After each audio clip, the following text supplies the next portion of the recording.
Hello dear students, welcome you all on my channel. आज का topic हमारे पास क्या है? Newton's law of gravitation. जो भी आपको मैंने कल कहा था कि इसको हम आज कैरी ऑन करेंगे।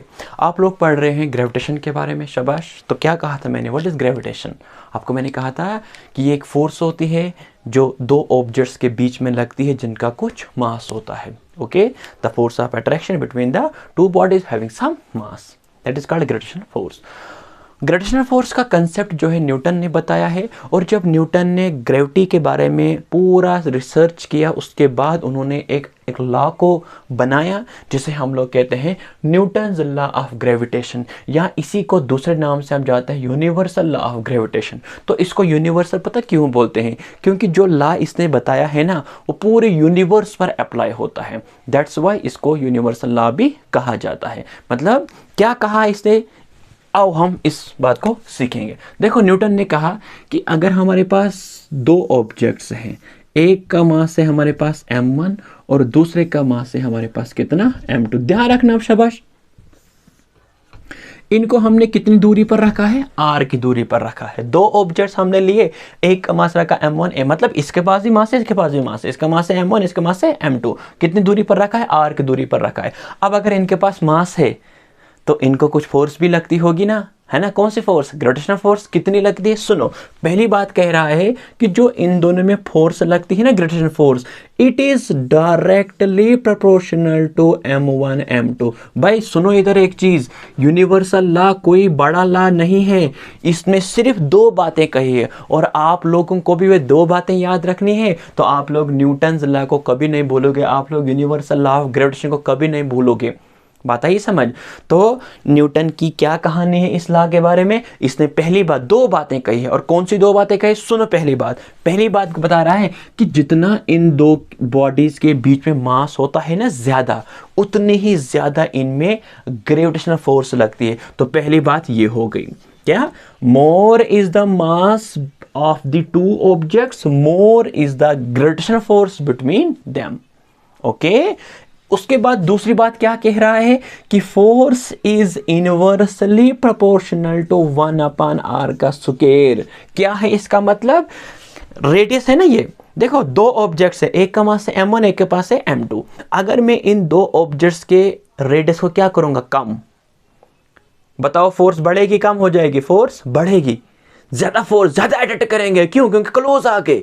और अगर मैं इनको क्या करूंगा? रेडियस को बढ़ाऊंगा तो फोर्स कम हो जाएगी। इसीलिए दूसरी बात यही कह रहा है कि gravitational force is inversely proportional to square of the radius between the two bodies. बात आई समझ? यहां पर स्क्वायर क्यों कह रहा है? क्योंकि न्यूटन ने कहा है, ये हम न्यूमेरिकल्स पोर्शन में सीखेंगे इस वाली बात को। यहां पर पता क्या याद रखना है कि अगर हम रेडियस को दुगना कम करते हैं, मतलब रेडियस को मैंने 2 टाइम कम किया, तो हम देखेंगे ग्रेविटेशनल फोर्स कितने टाइम्स बढ़ती है। अगर मैं इसको रेडियस को 2 टाइम्स क्या करूंगा? बढ़ाऊंगा, तो देखेंगे ग्रेविटेशनल फोर्स कितने टाइम्स कम हो जाएगी।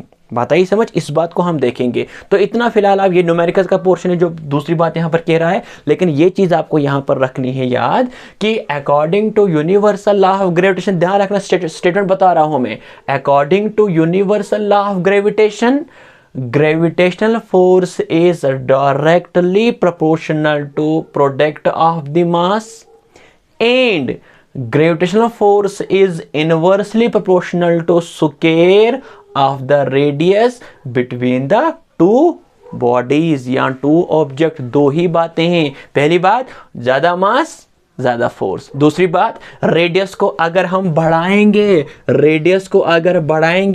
तो ग्रेविटेशनल फोर्स कम हो जाएगी, है ना? रेडियस को बढ़ाओ, ग्रेविटेशनल फोर्स क्या होगी? कम। रेडियस को कम करो, ग्रेविटेशनल फोर्स बढ़ती है। ये दोनों मास के साथ इसका है कौन सा रिलेशन? डायरेक्टली। और रेडियस के साथ कौन सा रिलेशन? इनवर्सली। इनवर्सली में क्या होता है? अब आप बड़े बच्चे हो, अगर हम रेडियस को बढ़ाते हैं, मतलब अगर एक बढ़ाया दूसरा कम, अगर इसको मैं कम करूंगा तो ये बढ़ेगा, है ना? दो ही बातें हैं। तो according to universal law of gravitation, gravitational force is directly proportional to the product of the masses, and gravitational force is inverse inversely proportional to square of the radius between the two bodies on combine first and second. जब हम combine करेंगे तो बनेगा F is directly proportional to M1 M2 upon R का square. तुम लोगों को मालूम है कि जब हम प्रोपोर्शनलिटी को हटाते हैं तो यहां पर क्या बनता है, ये बनेगा F is equal to constant G, ये आएगा M1 M2 अपॉन R का स्क्वायर। यहां पर जो G है ना, ये G वियर G जो है ये क्या है शाबाश, ये एक कांस्टेंट है और इसी को हम लोग बोलते हैं ग्रेविटेशनल कांस्टेंट। क्या बोलते हैं, ग्रेविटेशनल कांस्टेंट कहते हैं। और इस ग्रेविटेशनल कांस्टेंट की वैल्यू जो होती है इन ऐसा सिस्टम, G की वैल्यू होती है 6.67 इंटू 10⁻⁻11। आगे इसका यूनिट बनता है न्यूटन मीटर स्क्वायर पर केजी स्क्वायर। ये चीज़ आपको मैं समझाऊंगा कि ये यूनिट इसका कैसा बनता है, लेकिन इतना पहले याद रखो। देखो ये फर्स्ट, ये सेकंड, इसको रखो आप थर्ड इक्वेशन, ये हमें आगे लगेगी। देखो G क्या है बताओ, यहाँ पर G क्या है, G is what, G is called gravitational constant. और G की अगर कांस्टेंट है, इसकी कुछ वैल्यू होगी जो कभी चेंज नहीं होती है। वो कितनी वैल्यू है, ये ज़बान याद रखनी है, 6.67 इंटू 10⁻11 G की वैल्यू होती है। ये बहुत छोटी वैल्यू, बड़ी वैल्यू क्योंकि 10⁻11 है।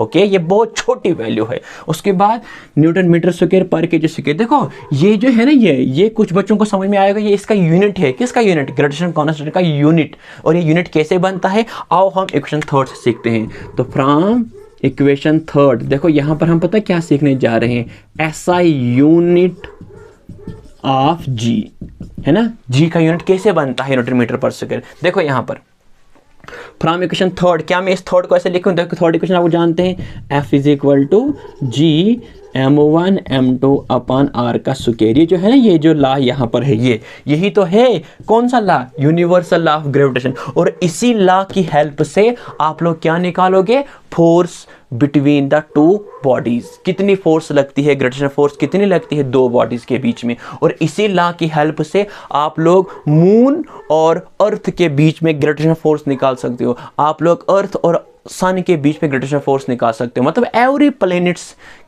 जितनी फोर्स से वो क्या करते हैं, ग्रेविटेशनल फोर्स उनमें लगती है और उसके कारण वो रिवॉल्व करते हैं सन के इर्द गिर्द, तो उनकी ग्रेविटेशनल फोर्स आप निकाल सकते हो with the help of this law. इसलिए हम लोग इसको बोलते हैं यूनिवर्सल लॉ भी। क्यों, क्योंकि हम चाहे यूनिवर्स पर मतलब ऑन द अर्थ इसको अप्लाई करेंगे, वहां पर भी ये अप्लाई होता है, चाहे हम आउटर स्पेस में हैं, मतलब पूरे यूनिवर्स पर ये अप्लाई होता है। सो दैट्स व्हाई इसको हम यूनिवर्सल लॉ भी नाम से भी जानते हैं। तो इसको हम लोग कहते हैं न्यूटन्स लॉ ऑफ ग्रेविटेशन। देखो अब हम जानते हैं, हम लोग यहाँ पर निकालने जा रहे हैं ऐसा यूनिट ऑफ G, तो ये बनेगा F is equal to G M1 M2 upon R का स्क्वायर है ना। करो थोड़ा इन दोनों को मल्टीप्लाई, ये बनेगा F, यहाँ ऐसे मल्टीप्लाई करो, ये बनेगा G M1 M2 is equal to F R का स्क्वायर। ये मैं आपको क्या समझाने जा रहा हूँ कि ये यूनिट कैसे बनता है, इसका समझो इधर। G M1 M2 is equal to F R का स्क्वायर, तो ये बनेगा क्या, G is equal to F R का स्क्वायर M1 M2। लगाओ अब यूनिट इसका, बताओ फोर्स का क्या होता है ऐसे यूनिट, न्यूटन। रेडियस का क्या होता है, मीटर होता है। इसका स्क्वायर आएगा स्क्वायर डिवाइडेड बाय, बताओ मास का क्या होता है, केजी। इसका मास का भी केजी, केजी क्या होगा, केजी का स्क्वायर। तो ये कितना बन गया, न्यूटन मीटर स्क्वायर पर केजी स्क्वायर। यही तो है इसका SI यूनिट। इसी तरह से इस ग्रेविटेशनल कांस्टेंट को हम लोग डिफाइन भी करते हैं। हमने ग्रेविटेशनल कांस्टेंट की वैल्यू भी याद रखी, कितनी वैल्यू होती है, क्या यूनिट होता है, ये भी हमने सीख लिया। लेकिन इसको हम कभी पर क्या करते हैं, डिफाइन भी करते हैं। सुनो इधर, अगर मैं इसका मास रखता हूं, देखो इसका मास भी रखा मैंने 1 kg, इसका मास भी रखा मैंने 1 kg, और इसको मैंने 1 मीटर की दूरी पर रखा है। समझो क्या, मैंने इसका मास भी रखा 1 kg, इसका मास भी रखा 1 kg, और दोनों बॉडीज को कितने दूरी पर रखा है, 1 मीटर की दूरी पर रखा है। तो देखेंगे हम यहाँ पर क्या होगा। आप थर्ड इक्वेशन को देखो, थर्ड इक्वेशन को देखो, देखो क्या होगा। Sir F is equal to G, बताओ मास कितना है, 1 kg आएगा 1, बताओ दूसरे का 1 kg, रेडियस कितना है 1 का स्क्वायर। तो जब हम इसको देखेंगे तो ये टोटली बन जाएगा F is equal to G। क्या मतलब कि ग्रेविटेशनल कांस्टेंट किसके बराबर है, ग्रेविटेशनल फोर्स के बराबर है। लेकिन कब आया, तो gravitational constant is defined as a gravitational force. लेकिन कब आया भाई ये F इजिकल टू जी के बराबर? कब आया? जब हम लोगों ने क्या रखा, इसका मास भी रखा 1 kg, इसका मास भी रखा 1 kg, और इन दोनों को हमने कितनी दूरी पर रखा है? 1 मीटर की दूरी पर रखा है। तो gravitational constant is defined as the gravitational force between the two bodies having 1 kg each, जिनका मास कितना है? 1 kg each, separated at a distance of 1 metre. तो ग्रेविटेशनल कांस्टेंट क्या होती है? एक फोर्स होती है जो दो ऑब्जेक्ट्स के बीच में लगती है, जिनका मास होता है 1, और जिनको हम कितनी दूरी पर रखते हैं? 1 मीटर की दूरी पर रखते हैं। ओके, इस बात को नोट रखिएगा। तो ये जो आपने लॉ पढ़ा यहाँ पर, इसको हम लोग बोलते हैं यूनिवर्सल लॉ या Newton's law of gravitation in scalar form. किस फॉर्म में? ये स्केलर फॉर्म। तो इसको हम वेक्टर फॉर्म में भी लिखते हैं, लेकिन वेक्टर फॉर्म में तो 2 लाइंस का है ये। तो वेक्टर फॉर्म में मैं आपको नेक्स्ट लेक्चर में सिखाऊंगा, और वहां पर हम कुछ न्यूमेरिकल्स भी सीखेंगे जो इसके बेस पर है। तो इसके लिए आपको याद क्या रखना है कि न्यूटन्स लॉ ने 2 बातें कही है कि जितना दो ऑब्जेक्ट्स का मास होता है ज्यादा, उतनी ज्यादा उनमें फोर्स लगती है, और अगर आप दो ऑब्जेक्ट्स के बीच का डिस्टेंस को कम करोगे तो फोर्स बढ़ेगी, ग्रेविटेशनल फोर्स बढ़ेगी, और अगर आप डिस्टेंस को बढ़ाओगे ग्रेविटेशनल फोर्स कम हो जाएगी। यही 2 बातें हैं इसमें कही है। तो according to universal law of gravitation, gravitational force is direct proportional to the product of the masses, and gravitational force is inversely proportional to square of the radius between the two bodies। Okay, तो vector form में हम कल सीखेंगे, और उसके बाद हम कल कुछ न्यूमेरिकल्स भी इसमें सीख जाएंगे। ओके, होप ये चीज आप लोगों को समझ आई होगी। तो बाकी हम कल ही पढ़ते हैं। ओके, अल्लाह हाफिज।